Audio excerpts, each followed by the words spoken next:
Hi, this is Rob Hanley with the Durham Duplicate Bridge Club on Tuesday, November the 14th for the 499er game. We have three hands for you today. The first one is number 13. So I have a pretty boring 10 count here. I'm just going to start with a pass. There's over to diamond. My hand is getting more interesting. I'm just going to show my spades here. I am not going to raise diamonds because spades generally score more than minor suits. Partner has jump shifted to 3 clubs. So at this point, I know that they have an unbalanced hand with 5 diamonds and 4 clubs with 18 to 21 high card points. So I have some decisions to make here. The right contract could be 3 no trump. It could be 5 diamonds, and 6 diamonds is also possible. I like that 10 card diamond fit. So I'm going to see how this works. I'm going to bid 3 hearts. That's going to be 4th suit forcing for us. So it's artificial, and it asks my partner to further describe their distribution and where their values are.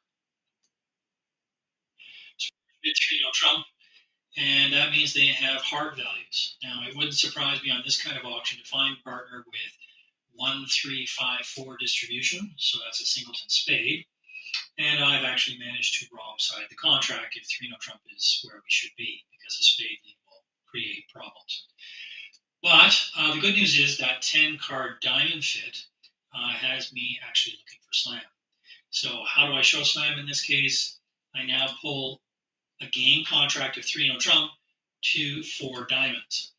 Now you never pull 3 no trump to 4 of a minor unless you're slamish for that minor, and it's categorical partner. I'm looking for slam of diamonds, and there's an unexpected series of continuations here for my partner. If they bid 4 no trump, it says that they have no slam aspirations and they want to play in 3 no trump. And if they bid a suit, it will be a Q bid saying yes, they're interested. So 4 cards is showing me the ace or king of hearts, clearly the ace in this circumstance, and they're interested in slam. Now I'm going to bid 4 no trump because we've established that we're both interested in slam and diamonds. We play 0, 3, 1, 4 responses for minor suits, and 14, 30 for the majors. Partners bid 5 clubs. They have 0 or 3 key cards. I'm going to assume 3 given the auction. That means that we're missing 1 key card, and I know it's not the ace of hearts, so that's good news. And I'm actually not really concerned about where it is. I'm also not concerned about missing the queen of diamonds because we have a 10 card fit. So I'm just going to jump to 6 diamonds and let's see how this plays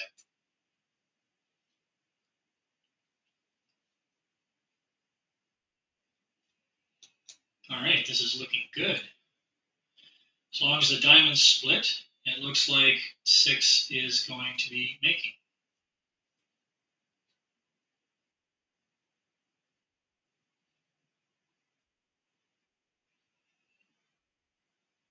And good news, the diamonds have split.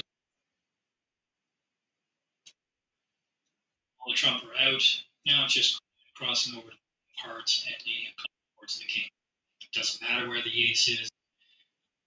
Declarer will always get the rest. Worth noting here that if one didn't take that ace of clubs, they would have been able to discard the losing club on the 2 hearts remaining in their hand.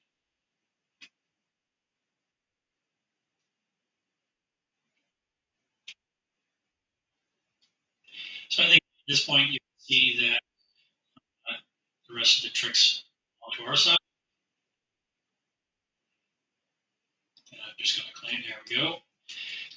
Interesting hand, and I think that my hand should be looking for slam on this, holding that 5 card diamond support. It's also the fact that the ace of spades is the ace. It's not king queen. King of hearts is a useful card. My hand doesn't have a lot of soft values, is what I'm suggesting. And bidding 4 suit forcing allowed me to tell my partner I was slamish for diamonds with no guesswork involved. All right, so we're going to pause while we change directions for the next hand. All right, we're back, this time with hand number 17. So once again, I'm the dealer, and once again, I'm going to start with a pass.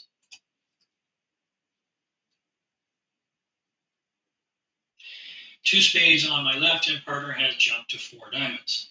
So a jump to 4 of a minor after a week 2 in a major, we play that as leaping Michaels.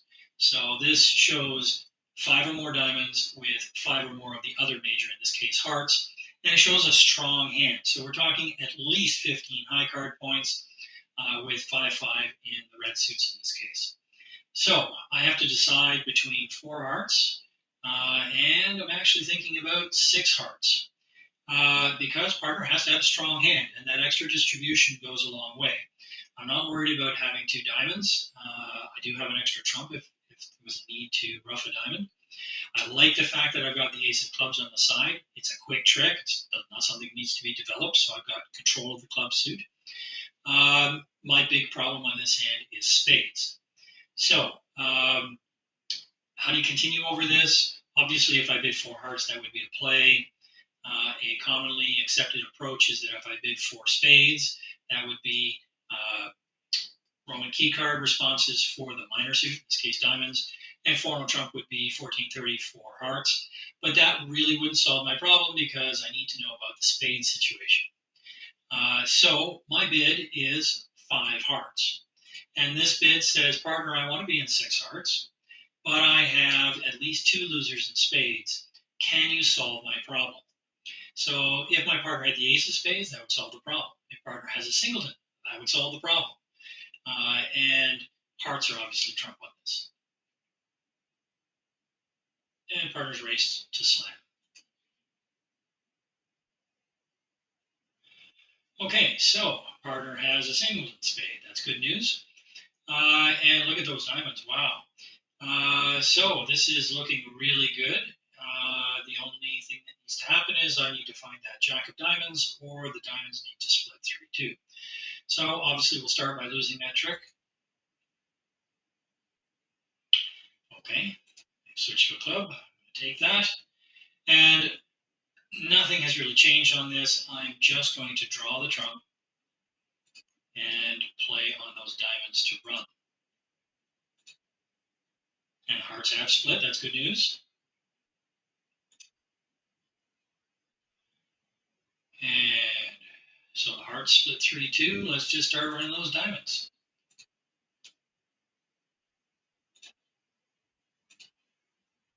Great, the diamonds have split. So the hand is now full of winners. There goes the jack of diamonds. And as you can see, I've got 2 trump remaining in the dummy and the 8 and 7 of diamonds. So I'm just going to claim the last 4 tricks.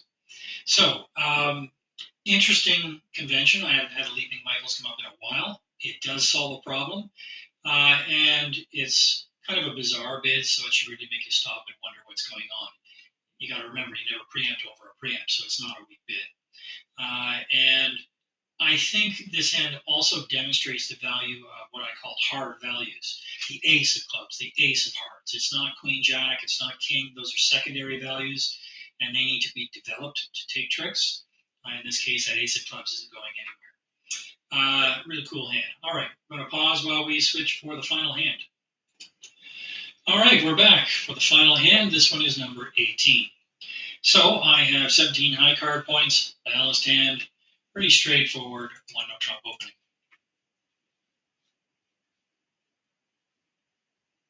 Partner is transferring me to spades.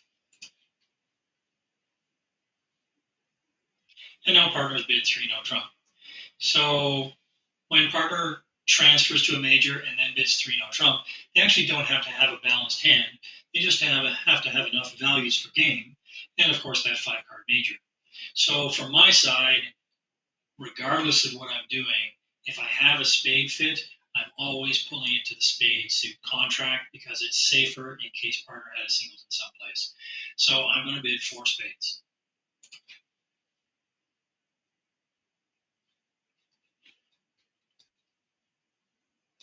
All right, so this is interesting. Partner has great spades, and we have a fair amount of points too. So I'm going to use the master hand approach to play this hand. And when you do that, you normally choose the hand that has the longest trump in it. So that's dummy this time. and you try to account for all its losers. And the reason you choose the hand with the longer suit is because there's less cards to account for because all the rest are in trump, right? You get those 5 trump, and you get all the other cards. So, looking from Dummy's perspective at the top of the screen, there is 2 potential heart losers, one of which is solved by the King of Hearts, and the other one could be roughed out. There's 1 club loser and 1 diamond loser. So it looks like the contract is pretty much secure, barring something really strange. And now it's time to look at that lead. So the lead is the 8 of clubs. And I have to say, if that isn't a singleton or a doubleton, I'll be really surprised. So that means that the robot on my right sitting north has the queen, the jack, and the 10 of clubs. And this raises the possibility of, believe it or not, a triple finesse against the robot on my right to try and set up that 9 of clubs, which is what I'm going to do. So I'm going to follow small here. And they've gone up, and I'm going to take that. I'm still going to follow through with my plan to rough a heart before anything else happens, because I still need to secure the contract. So I'm just going to start with the king.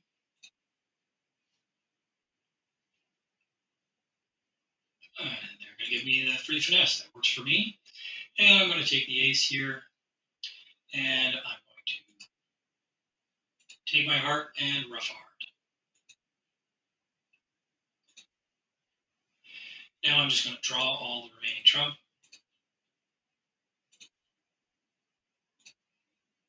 You'll notice they split 4-1. So I have to draw 2 more rounds from the one on my left. I'm going to pitch the diamonds. And now I'm going to lead a club towards the 9, knowing that the robot on my right still has the queen. He can get it, but now my 9 will be set up, and my ace of diamonds is an entry to get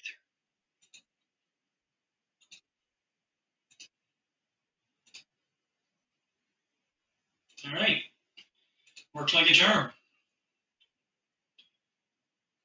Managed to make 11 tricks. All right. Cool hand.